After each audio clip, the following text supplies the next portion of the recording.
এতিয়া ল'ৰাজন আগে পিছে বহুত কেইটা ঘটনা ঘটাইছে।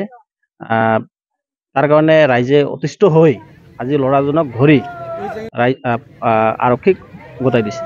হয় চাওক, আজি যোৱা 17 তাৰিখত আমাৰ ঈদত আজহা আছিলে আৰু ঈদৰ দিনা যিটো ঘটনা হাচৰাবাৰী যিটো বজাৰত যিটো ঘটনা সংঘটিত হ'লে আৰু এই ঘটনাক কেন্দ্ৰ কৰি ইতিমধ্যে আমি সংবাদ মাধ্যমৰ জৰিয়তে যিখিনি আমি দেখিবলৈ পাইছোঁ যে এজন 14-15 বছৰীয়া এজনী নাবালিকা ছোৱালীক ওপৰ জুপুৰিহঁতৰ মানে ধৰ্ষণৰ যি কাণ্ড সংঘটিত হ'লে উক্ত কাৰ্যক আমি জিলা এপিএমচিৰ ফালৰ পৰা নিন্দা আৰু গৰিহণা জনাইছোঁ। কথাটো হ'ল যে আচলতে যিটো ঘটনা সংঘটিত হৈছে এদিনাখন আপোনালোকে আটাইয়ে জানে যিহেতু আমাৰ ঈদ আছিলে আৰু ঈদৰ দিনা হয়তো আবেলিৰ সময়ত ধাৰাসাৰভাৱে বৰষুণ আছিলে।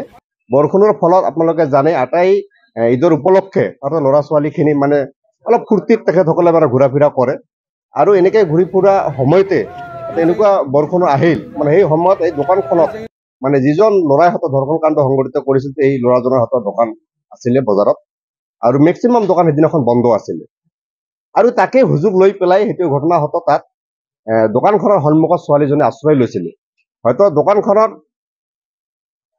মানে য'ত দোকানখন আছে তাৰ পৰা ছোৱালীজনীৰ ঘৰ প্ৰায় 1 কিলোমিটাৰ ডিষ্টেঞ্চ আৰু এইখিনি সময়তে ছোৱালীজনী হয়তো ঘৰত যাব নপৰাৰ কাৰণে এই ল'ৰাজনে লম্পট ল'ৰাজনে এই ঘটনাটো সংঘটিত কৰিবলৈ সক্ষম হ'লে তাৰমানে, কাৰণ সেই সময়ত বজাৰখন প্ৰায় মেক্সিমাম দোকান পোহাৰ বন্ধ আছিলে, সেইখন দোকানে খোলা আছিলে আৰু ছোৱালীজনে তাত দোকানখনত আশ্ৰয় লৈছিলে আৰু এই দোকানৰ আশ্ৰয় লোৱাৰ সুযোগতে মানে ল'ৰাজনে তাক ফুচলাই পেলাই গোটেই ৰাতি দোকানখনত সংঘটিত এই ধৰ্ষণ কাণ্ড সংঘটিত কৰিলে।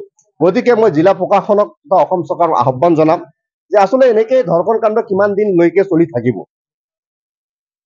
কেন্দ্ৰীয় তথা বিজেপি ৰাজ্য চৰকাৰখনে সদায় ফুলজাৰি মাৰি থাকে যে মহিলাসকলৰ ক্ষেত্ৰত তেখেতসকলে মানে একখোজ আগত তাৰমানে যে যিসকল মহিলাৰ ক্ষেত্ৰত মানে যেনেকৈ কাজ কামসমূহ তেখেতসকলে চলাই আছে, আমি ভাবিছোঁ যে আজিৰ দিনত মহিলা বা ছোৱালীসকল সুৰক্ষিত, কিন্তু এজন দিনৰ পোহৰত সন্ধিয়াৰ পোহৰত এজন ছোৱালী যে সুৰক্ষিত নহয় আজিৰ দিনত এইখিনি কথা জল পট হৈ ওলাইছে। আজি তাৰমানে এই বাজাৰ আমাৰ কুবেংকৰবাৰী হাচৰাবাৰী নতুন বজাৰৰ এজন দোকানীয়ে ঈদৰ দিন ৰাতি বহুত বৰষুণ পৰি আছিল, সেইদিনা ছোৱালীজনী বোলে তাৰ দোকানত আশ্ৰয় লৈছিল। আশ্ৰয় লোৱাৰ সময়তে সি দোকানীজনে সুযোগ লৈ তাক 4বাৰ ধৰ্ষণ কৰে। ছোৱালীজনীৰ মুখেৰে আমি শুনা পাওঁ তাক 4বাৰ ধৰ্ষণ কৰাৰ পিছত ছোৱালীজনক ভাবুকি দিয়ে যে তক মাৰি পেলাম, যদি কোনোবাক কোৱা এই ছোৱালীজনক ৰাতিয়ে ঘৰত পঠিয়াই দিয়ে। সেই ছোৱালীজনী ঘৰত নাযায়, তাৰ মানে মামাৰ ঘৰত আশ্ৰয় লৈছিল ৰাতি। তাৰপিছত সি ৰাতিপুৱাই ক'ৰবাত গুচি গৈছিল। তাৰপিছত তাৰ ছোৱালীজনীৰ পৰিয়ালে বহুত মানে বিচৰা উচৰা কৰিছিল। ছোৱালীজন ক'ৰবাত যাই এদিন থকাৰ পিছত বিচৰাৰ পিছত ছোৱালীজনক পায়। তাৰপিছত আমাৰ স্থানীয় ৰাইজে যাই তাক সোধপোছ কৰে, মোক তেনেকুৱা কাম কৰিছিল, বেয়া কাম কৰিছিল 4বাৰ। তাৰপিছত ল'ৰাজনৰ নাম জয়ন্ত ভৌমিক, মানুহ এনে বানিয়া বুলি কয় আৰু কি। দোকান এই হাচৰাবাৰী এংকৰবাৰী বজাৰত হাচৰাবাৰীত। ছোৱালীটোৰ বয়স 15 বছৰ 6 মাহ এনেকুৱা শুনা পাইছো আৰু কি। আৰক্ষীক কৰা হৈছিল। গোচৰ কৰিছে আৰক্ষীৰ ওচৰত, ছোৱালীজনীৰ মাকে কৰিছে। এই সময়ত মাননীয় মুখ্যমন্ত্ৰী বেটি বাচাও বেটি পঢ়াও বুলি শ্লোগান দিছে, সেই সময়ত এনেকুৱা ধৰ্ষণ কাৰ্য, এইটো দুঃখজনক কথা। আমি কোনো জাতিগত আমি নাচাওঁ, অপৰাধী হয়, সেইটো কোনেও মনত ভাৱ আনিব নালাগে। মুখ্যমন্ত্ৰী ছাৰে সুন্দৰ এটা পদক্ষেপ লৈছে, বেটি বাচাও বেটি পঢ়াও। সেই মাজতে যাতে উচিত তদন্ত কৰি উচিত যাতে এই দোষীক শাস্তি দিব পাৰে তাৰে মই আশা কৰিছোঁ। মাননীয় ভাৰপ্ৰাপ্ত বিষয়া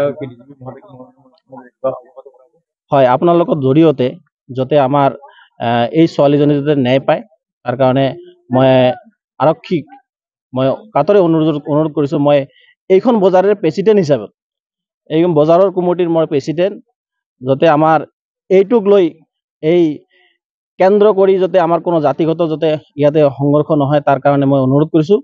আৰু মই প্ৰশাসনক মই অনুৰোধ কৰোঁ যে এইটো তদন্ত কৰি উচিত যাতে শাস্তি দিব পাৰে। আপোনাৰ নাম? মোৰ নাম শ্বহীদুল ইছলাম, আপোনাৰ ঘৰ? ঘৰ এংকৰবাৰী। ঘৰ, অফিচ, গুদান আদি সলনি কৰাৰ কথা ভাবিছে নেকি? পিছে সলনি কৰিব হয় সকলো বস্তু এঠাইৰ পৰা আন ঠাইলৈ সহজে নিয়াটো জানো সম্ভৱ? চিন্তা তাতেই নহয় জানো?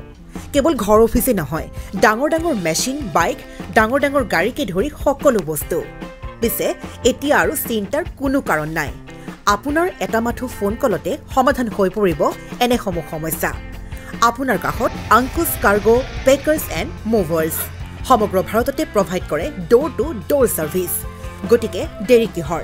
এতিয়া যোগাযোগ কৰক 9957630102 অথবা 9546214823 নম্বৰত।